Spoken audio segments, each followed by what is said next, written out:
السلام عليكم ورحمة الله وبركاته.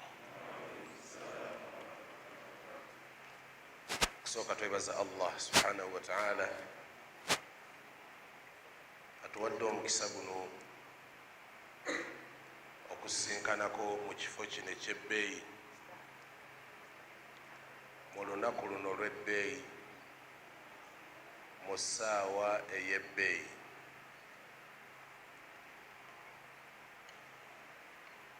Oluvannyuma lw'okwebaza Allah subhanahu wa ta'ala n'okusaalira ekitiibwa nabbi waffe Muhammadi sallallahu alaihi wasallam, tujja kubaako bye twejjukanya ebitonotono insha allahu ta'ala. Okusooka kwa byonna twebaza Allah atusobosezza okusaala asiri. Awalan, eswala eno gye tuva okusaala y'emu ku swala ey'enkizo mu swala ettaano ze tusaala. Eswala eno gye tusadde bwe tuba tutunuulidde ebigambo bya nabbi waffe Muhammadi sallallahu alaihi wasallam, yakirambika bulungi nti omusiraamu eswala eno n'emala ekuyitako, eswala ya asiri, obanga afiiriddwa ebyobugagga byonna n'emmaali yo yonna n'abantu bo bonna. Yensonga lwaki omubaka Muhammadi sallallahu alaihi wasallam yatugamba mu hadithi emanyikiddwa obulungi, yatugamba nti man fatatuhu salatu al-asri, omuntu yenna aba ayitiddwako salatu al-asri, habita amaluhu, gisazibwamu emirimu gye. Mu hadithi endala n'atugamba sallallahu alaihi wasallam, man fatatuhu salatu al-asri fakaannama watira maluhu wa ahluhu. Yagamba nti omuntu bw'oyitwako swala eno obanga omuntu afiiriddwa ebyobugagga bwe byonna ne famire ye yonna olw'obuzito bwayo mu maaso ga Allah subhanahu wa ta'ala. Yensonga lwaki omubaka Muhammad sallallahu alaihi wasallam mu hadithi eri mu sahih Muslim yagamba nabi Muhammad sallallahu alaihi wasallam, inna hadhihi as-salah, yamala okusaaza abasiraamu salatu al-asr, wamala obbasaaza n'agamba abasiraamu essola eno gye tuva okusaala, Allah tabaraka wa ta'ala yagiraalika ku mirembe egyakulembera, fadayyauha, emirembe egyakulembera ne gigisuula eri ne bagigayaalirira. Mu gayaalirira esswala eno Allah n'agituwa nga ffe aba umma ya nabi Muhammad sallallahu alaihi wasallam. Nabbi n'agamba nti faman hafadha alaiha kana lahu ajraini, omusiraamu eyeekuumidde ku swala eno n'agisaala n'oba nga oli mujjumbize ku yo, nabbi sallallahu alaihi wasallam yagamba nti Allah akusasula empeera bbiri, akusasula empeera bbiri olw'okuba nti gweotegedde obukulu bwayo n'ogisaala. Allah tabaraka wa ta'ala n'abanga akuwa obulungi obw'okuba nga ojjumbidde eswala eno n'oba nga ogisaala. Eswala eno omubaka Muhammadi sallallahu alaihi wasallam yatulaga nti omusiraamu yenna eyettanidde eswala eno n'aba nga agisaala, eriiso lye terigenda kubanga liraba ku muliro. Yagamba sallallahu alaihi wasallam, lan yalija an-nar ahadun salla al-asra wal-fajr, aw kama qala sallallahu alaihi wasallam. Yagamba sallallahu alaihi wasallam nti tagenda kuyingira muliro omuntu yenna ajjumbidde okusaala salatu al-asr, tagenda kuyingira muliro. Wa hadha wa'du min an-nabi sallallahu alaihi wasallam, ekyo kisuubizo kya nabbi Muhammad sallallahu alaihi wasallam. Nabwe kityo basahaba ba nabbi Muhammad sallallahu alaihi wasallam mu swala ze bataagayaliriranga mu bulamu bwabwe salatul asr,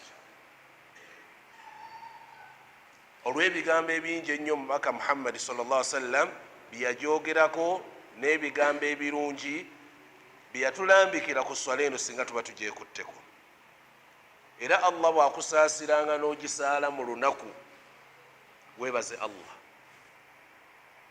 kubanga nabbi yagamba sallallahu alaihi wasallam yataaqabu fiikum malaikatun billayl wa malaikatun binnahar. Mwe abasiraamu Allah subhanahu wa ta'ala ayina bamalayika abajja nga bakola omulimu kummwe. Waliwo abajja emisana n'abajja ekiro, bawanyisaganya emirimu. Abakola emisana bajja ku fajr sala ya subuhi, abakola ekiro ne bajja ku kiseera kya asir. Bwe bajja ku kiseera kya asiri, nabbi sallallahu alaihi wasallam atugamba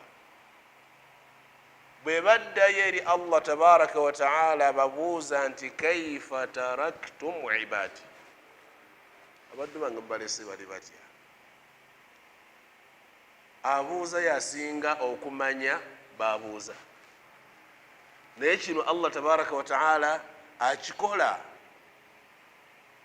olw'okwagala okuzzaamu amaanyi gwe nti eswala gy'osadde, tolowooza nti eswala gy'osadde tewali akulondoola era tewali akulaba. Nabbi Muhammad sallallahu alaihi wasallam agamba nti Allah abuuza malayika nti mubalese bali batya? Bagamba ji'inahum yusalluun. We twajjidde ku subuhi abakola akawungezi bagamba nti ji'inahum yusalluun, twazze bali muki mu salat. Wataraknahum yusalluun, ate era tubalese bali mu swala. Kitegeeza ki? Bampuliriza buvunaanyizibwa nnyo okulaba nga buli lunaku bamalayika baba lipootinga, bakulipootinga mu maaso ga Allah nti twamusanze ali mu swala, tumulese ali muki mu swala. Hatta omuntu ne bwaba afudde, nabbi Muhammad sallallahu alaihi wasallam yatulaga mu hadith sallallahu alaihi wasallam ti omuntu ne bwaba afudde ng'ofudde eswala esooka okujjira mu birowoozo asiri, era bamalayika baba bazze okubuuza obaddamu nti musooke mundeke mumale okusaala asiri. Golowooza nti okyali mu bya duniya, mundeke mumale okusaala ki asiri. Lwaki? Nti eswala eno ezitowa mu bwongo bw'omuntu ayitibwa omusiraamu. Ate Allah subhanahu wa ta'ala n'agifuulanga eba mu kaseera omuddu wazingirako eby'edduniya nga wayi kanoonyeyo wano akakola ki akasembayo. Bw'aba wadduuka aba tayagala kusitukawo, bw'aba waaki kusaawa alowooza nti ali ku nkomerero. Kyova olaba n'omuntu yenna ayagala okulaba ku Allah tabaraka wa ta'ala yawma al-qiyama, bw'oba oyagala mumulaba, nabbi yakuwa amagezi sallallahu alaihi wasallam. Olunaku lumu nabbi Muhammad sallallahu alaihi wasallam yali ayogera mu basahaba n'agamba nti innakum satarawna rabbakum kama tarawna hadha al-qamar. Basiraamu mujja kulaba ku Allah nga bwe mulaba ki? Nga bwe mulaba omwezi ogwo. N'ababuuza sallallahu alaihi wasallam nti mukulaba omwezi mwenyiga, waliwo asobola okuga nti wayinviira nange ndabeko? Teriyo n'omu asobola kuga nti wayifaayo nange ndabe ku mwezi. Mujja kulaba Allah nga tewali kanyigo. Ate ekintu ekisinga okuba ekyebbeeyi mu bulamu, ekisinga okuba ekyebbeeyi kyogenda okusanyukira yawma al-qiyama, kulaba ku Allah. wallahi teri kya bbeeyi mu bya bbeeyi nga kulaba kwe yakutonda Allah tabaraka wataala. Kibulaba Allah subhanahu wataala bwe yalayogera ku mikwano gy'abalungi yagamba nti wujuhun yaumaidhin nadhira, olunaku olwo ojja kulaba ebyenyi by'abantu nga byakayakana. Omuntu agenda okutunula ku Allah ekyenyi kyo kirina okuba nga kyakayakana. wujuhun yaumaidhin nadhira ila rabbiha nadhira, nga wallahi bwotunula ku Allah tabaraka wataala.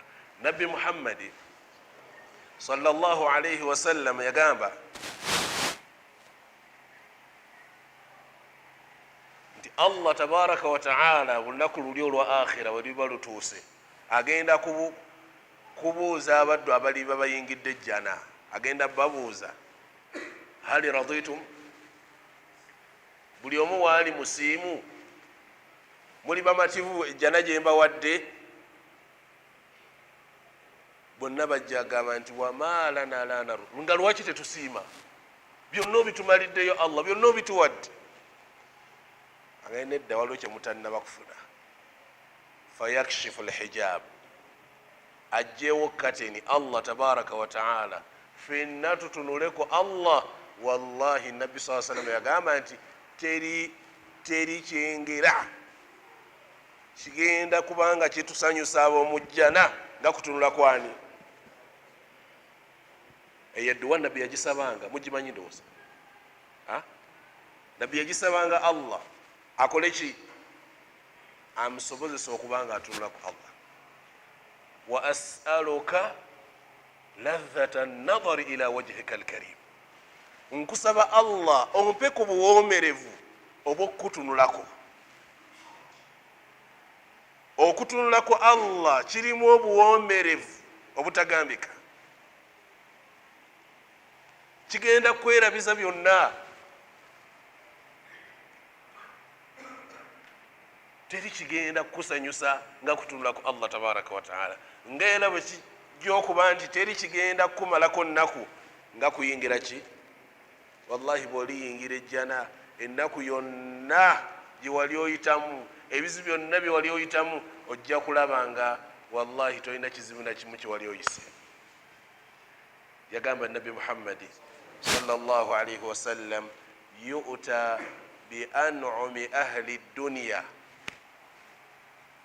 agenda kuleetebwa omuntu eyali asinga okuba mu bulamu obusinga okuba obulungi mu nsi, obulamu obusinga okuba obulungi mu nsi, naye nga yali mujeemu. Fayughmasu fi nnar, bamunnyike mu muliro, olunnyika bamale bamujeemu. Bamala okumunnyika bamujeemu, bamubuuza ekibuuzo nti hal ra'ayta khairan qat, bukyobaawo mu buwangazi bwali olabye ku kirungi kyonna? Ajja gamba nti ma ra'aytu khairan qat, nze bukyambaawo sifunanga kalungi konna. Olunnyika luno lwe bagenda omunnyika mu kifo ekyo, wallahi kigenda mwerabiza byonna bye yali ayise. Wayu'ta, ate aleetebwe omuntu yali asembayo okuba mu bulamu obuzibu, bulamu bwakanyigo, si mutebenkevu, kino kikunyiga, kino kikujjira, kiri kikujjira. Bamuyingizeeko mu jjana oluyingiza, oluvannyuma bamugyemu. Allah mubuuze, wali ofunye eyo bukyobaawo mu bulamu bwo, wali ofunye eyo ekizibu kyonna? Ajaga nti nze bukyambaawo sibonaabonangako, sibonaabonangako bukyambaawo. Ya Allah, olunnyika lumu lwe bakutadde mu jjana lugenda kwerabiza byonna. Alhamdulillahi alladhi adhhaba anna alhazan. Ojja kwogera ekigambo kino nti ntendereza Allah, wallahi anaazizaako ennaku. Allah ajja kunaazaako ennaku. Ebyo byonna byonna by'owulira by'oyitamu mu bulamu bwo, ebizibu byonna by'owulira by'oyitamu mu bulamu bwo, wallahi ku lunaku luli ojja kuba tojjukira yadde n'ekimu. Wama alayka illa an tasbir, ekikwetaagisa kitono nnyo bugumiikiriza. ebirungi ojja bituukako. Buno obulamu bwe tutambuliramu hayat ibtila wa imtihanat. Obulamu bwe tutambuliramu bulamu bwa kugezesa, bulamu bwa kugezesa. Oba wakava ku kino Allah n'akuzzaako kiri. Ate nga Nabi Muhammad sallallahu alaihi wasallam bw'atugamba inna Allaha idha ahabba qauman ibtalahum. Allah bw'aba yagadde omuntu, bw'aba akwagadde ng'akusunsuddeyo, gujja okusula enjala, gujja okunoonya ezikujjanjaba nga toziraba. Ekyo takikola lwakuba ntakwagala, naye Allah akwagala subhanahu wa ta'ala ayina eddaala lyayagala otuukeko mu jjana, naye wallahi tosobola ddituukako lwa swala z'osaala, tosobola ddituukako lwa bisibo by'osiiba. Nabbi Muhammad sallallahu alaihi wasallam yatugamba nti Allah asobola okukusitula, kitegedde, ng'ayina eddaala lyayagala otuukeko mu jjana, naye nga tosobola ddituukako illa okujjako ng'amaze okuyisa mu bigezo. Faman radiya, bw'osiima ekya Allah n'osiima noga nti nsiimye mukama wange kyongeredde, falaka rida, ne Allah akusiima. Waman sakhita, bw'osunguwalira ekigezo Allah kyakuwadde, Allah akusunguwalira ate ng'ekizibu tekivuddeyo, wallahi nga tekivuddeyo. Kati Allah subhanahu wa ta'ala bw'aba akwagadde, bw'aba akufuula mukwano gwe, oyina embeera ezimu z'olina okukola ki? Okugumira. Oyina embeera z'oteekedde okugumira nga mukwano gwa Allah tabaraka wa ta'ala. Baganda bange mwenna abatudde wano mu muzikiti, tulwane nnyo okulabanga tufuula Allah mukwano gwaffe. Tufuula Allah ki? Mukwano gwaffe. Buli lw'ofuula Allah tabaraka wa ta'ala mukwano gwo, kyengera kyamaanyi. Alkullu yadda'i, ffenna abasinga obungi tugamba twagala Allah, si bwe kiri? Ffenna tugamba twagala ani? Naye bwebuuza ekibuuzo, yakwagala? Omwagala kituufu, naye yakwagala? Ye biki by'oteekeddwa okukola okubanga ofuula Allah okubanga akwagala? Bangi bagamba twagala Allah, twagala Allah, twagala Allah. N'abamu baatuuka mu maaso ga Nabi Muhammad sallallahu alaihi wasallam bamugamba nti ffe teri atusinga kwagala Allah. Allah nassa aya namba mu Quran n'agamba Nabi Muhammad sallallahu alaihi wasallam, qul, bagamba in kuntum tuhibbuna Allah, bwe muba mugamba nti mwagala Allah, fattabi'uni yuhibbukum Allah. Mugoberere Nabi Muhammad sallallahu alaihi wasallam, ne Allah jakola ki? Allah jabbagala. Kati bangi abagamba twagala Allah, twagala Allah, naye ekibuuzo ekyebuuzibwa, yakwagala? Yosaze magezi kyokulaba nti Allah akwagala? Kyangu nnyo. Omubaka Muhammad sallallahu alaihi wasallam yatugamba sallallahu alaihi wasallam ti yaqulu Allahu azza wa jalla, Allah atugamba hadith al-Qudsi, wama taqarraba ilayya abdin bi shay ahabbu ilayya mimma aftaradtu alayhi. Wallahi teri mulimu gusinga kwagalwa gyendi eri Allah ng'omulimu gwe nalalika ku muddu. N'okola omulimu Allah gwe yakulalikako, n'osaala essola nga bw'ozisadde kati asi, gwe mulimu ogusinga okwagalwa eri Allah. N'owa zaka, gwe mulimu ogusinga okwagalwa eri Allah. N'okola hijja, gwe mulimu ogusinga okwagalwa eri Allah. N'agamba sallallahu alaihi wasallam hadithi egenda mu maaso ti wala yazaalu abdu yataqarrabu ilayya binnawafili hatta uhibba. omuddu ebbanga lyalimala ng'asembera gyendi ng'ayita mu mirimu gya sunna.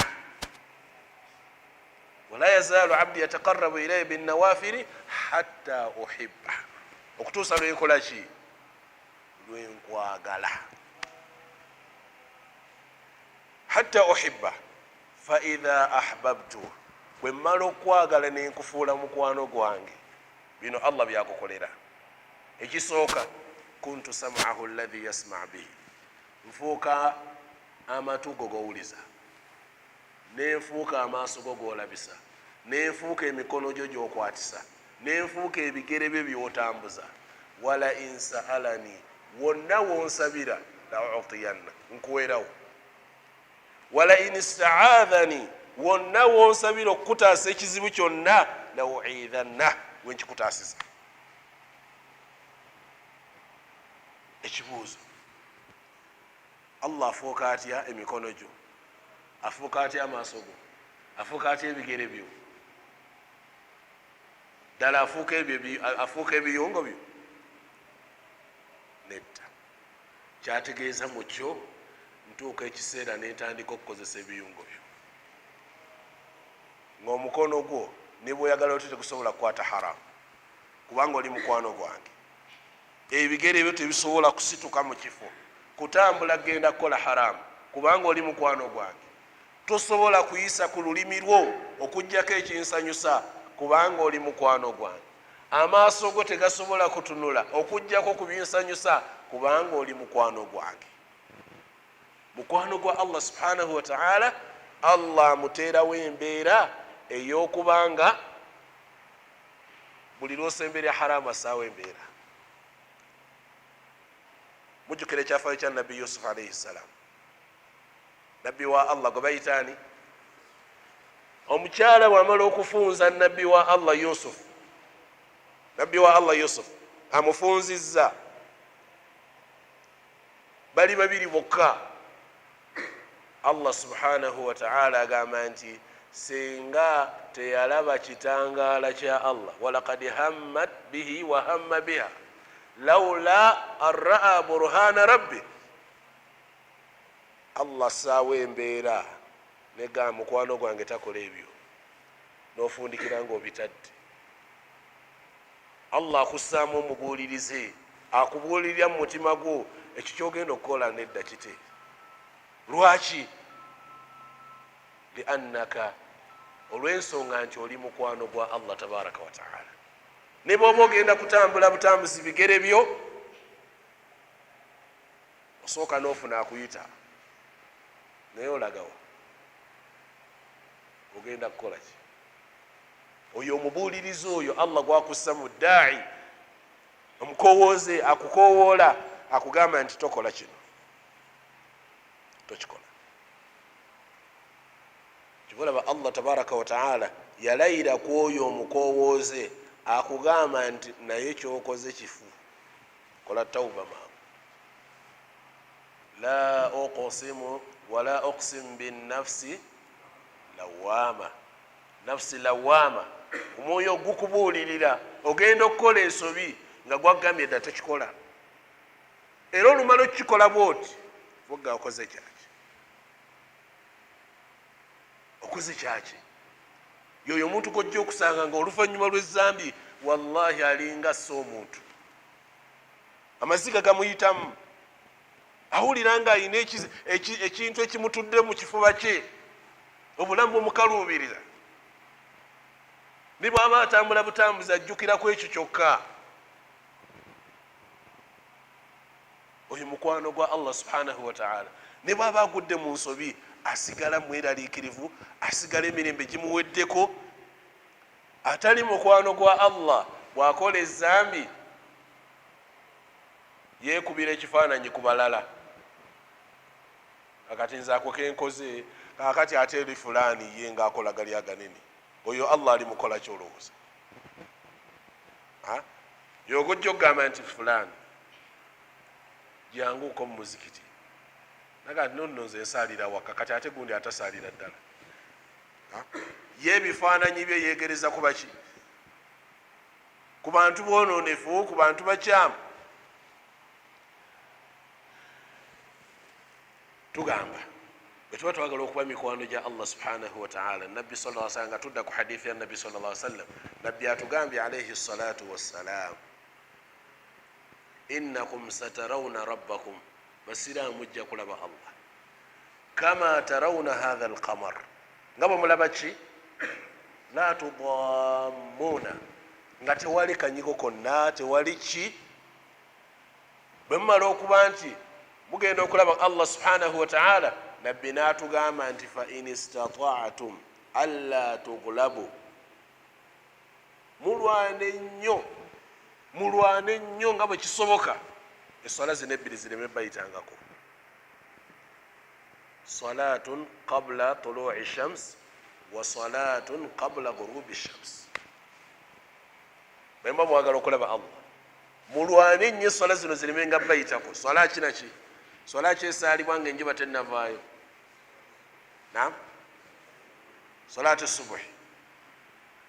Swala kyesaalibwa nga enjuba tennagwa, ye salatu al-asr.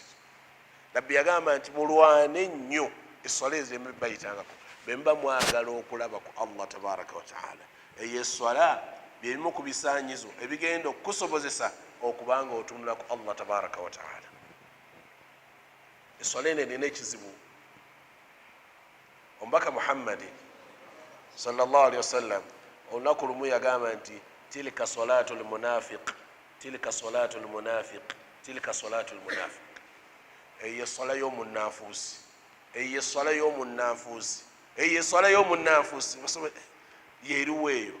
Nabagamba nti yajilisu yarukubu shams, ye muntu okubanga atuula awo salatu al-asri netuuka ekiseera kyayo ekisooka ekyomumakkati nekituuka, nalindirira paka ekiseera ekisemberayo ddala. Yarukubu shams, aba atunuulidde ki? Njuba. Bw'alaba enaatera okukola ki? Okubulirayo. Qaama wa naqara arba'a, asituka mu bwangu ennyo n'abojjerera akanya. Enkoko tugimanyi bwebojja kasooli, noone naye bwakola. Nabbi yagamba eswala y'abannanfuusi. Omusiraamu salatu al-asri bw'eba etuuse, oteekeddwa okubanga ebintu ebisigaddewo byonna okola ki? Obireka.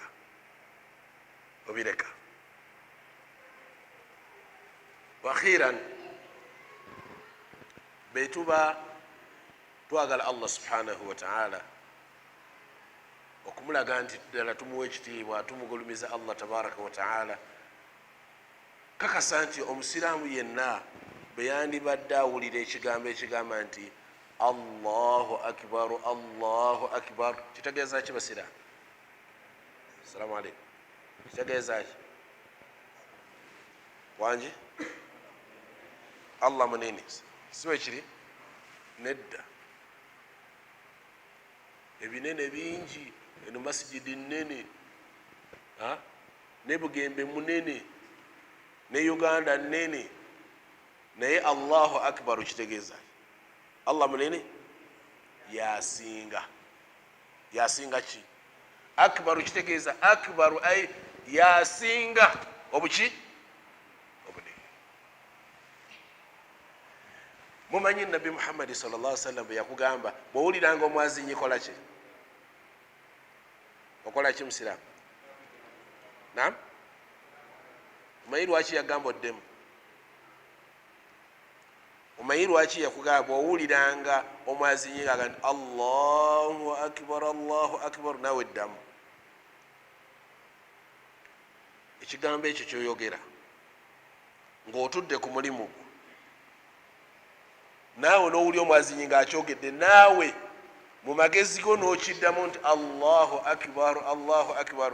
Eswala yonna ng'eyogeddwako nga Nabbi sallallahu alaihi wasallam ayogera ku bulungi bwayo n'obuzito bwayo, aba ayogerera ku swala ya muzikiti, aba tayogerera ku swala yaki? Eyawaka. Eswala yawaka mumanyi bulungi hadithi ya Nabbi sallallahu alaihi wasallam yagamba nti walaqad hamamtu an amura rajulan, nina ekiseera mwentuukidde naye mba nga njagala nfuneyo omusiraamu omu, mulagira ajja asaaza abasiraamu, nfuneyo ekibinja kyabaki kyabasiraamu, banfunire enku, ngende ku buli nyumba yaki ya musiraamu atasaala mu muzikiti, agikole ki wangi agikumeko omuliro. Naga nti laula nisa wasubyan, singa si baana bato nabaki nabakyala, kubanga abakyala tebakakatako, naye abaami buli lwowulira nga hadisi yonna eyogera ku swala baba bategeeza swala yaki ya jamaa. Omubaka sallallahu alaihi wasallam tayogerera ku swala ya muntu agisa asadde yekka, aba ayogera ku swala y'omuntu asadde muki mu jamaa. Awo wetuyingirira wabaawo abawandiika, ntegereke, wabaawo abawandiika ngebo mulaba n'olunaku lw'ejjuma waliwo abakola ki abawandiika, azze ku ssaawa esooka, azidde ku yokubiri, ku yokusatu, ku yokuna, ku yokutaanu. Waliwo abayingira mu muzikiti olunaku olw'ejjuma nga fayiro bagigaddewo dda. Nabbi sallallahu alaihi wasallam yagamba bamalayika bakeera ku masjidi lunaku lw'ejjuma ne bawandiika buli akola ki, buli ayingira. Imaamu oluyingira mu muzikiti bwati nga fayiro baziggalawo, nabo nga batuula bawuliriza dhikiri, batandika okuwuliriza khutuba. Era khutuba olumala okuggwa nga bo bakola ki, bagenda balipootinga ewa Allah nti oyo akoze eki, bano be basadde ejjuma, be bagibaddemu, be bakeeze.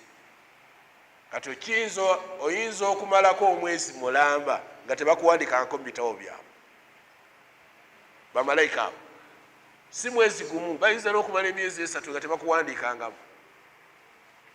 Gwe ebiseera bye byonna ojja khatibu akoze eki, era buli lwoyingira mu muzikiti nga khatibu akusoseemu kiba kitegeeza ebitabo tobirimu. Nabo ekityo nti esswala gye twogerako ye swala esaaliddwa mu ki mu jamaa. Wa barakallahu fik wa jazakallahu khair. Naam.